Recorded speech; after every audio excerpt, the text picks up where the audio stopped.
হাসপাতালগুলোতে ভর্তি নেওয়া হয়নি। প্রাথমিক চিকিৎসা দিয়ে তাদেরকে হাসপাতাল থেকে চলে যেতে বলা হয়েছে।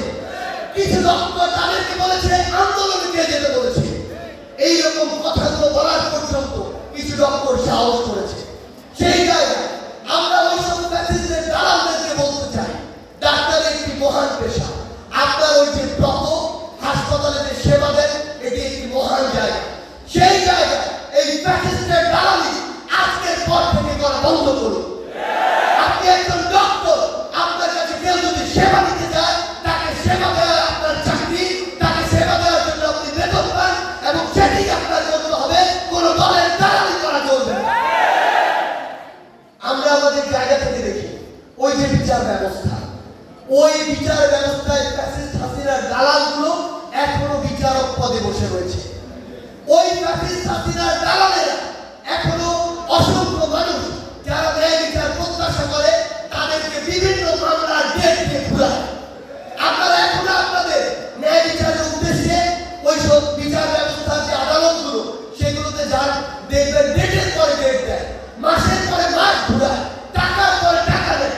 এগুলো করার জন্য কি আমাদের ছাত্র জনতার অভ্যুত্থান হয়েছে?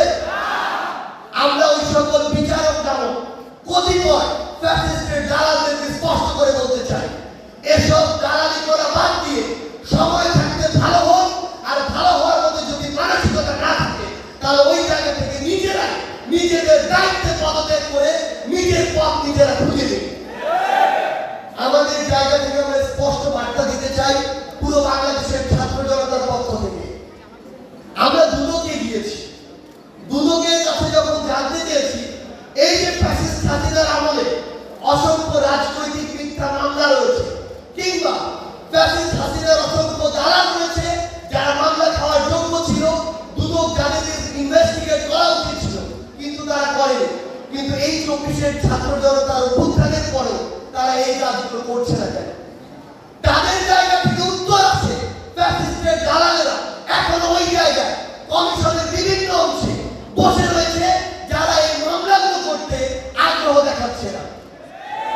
আমাদের জায়গা থেকে স্পষ্ট বার্তা, যে দালাল এই রক্তের উপরে যে অভ্যুত্থান, এই অভ্যুত্থানের পরে ওই কমিশনের বিভিন্ন পদে থেকে এখন পর্যন্ত ওই সব দালালদেরকে, চোরদেরকে, বাটপারদেরকে, যারা মানুষের হাজার হাজার কোটি টাকা লুটপাট করছে, তাদের বিরুদ্ধে ব্যবস্থা না নিতে পারে, তাদের কি কোনো অধিকার আছে ওই কমিশনে থাকার?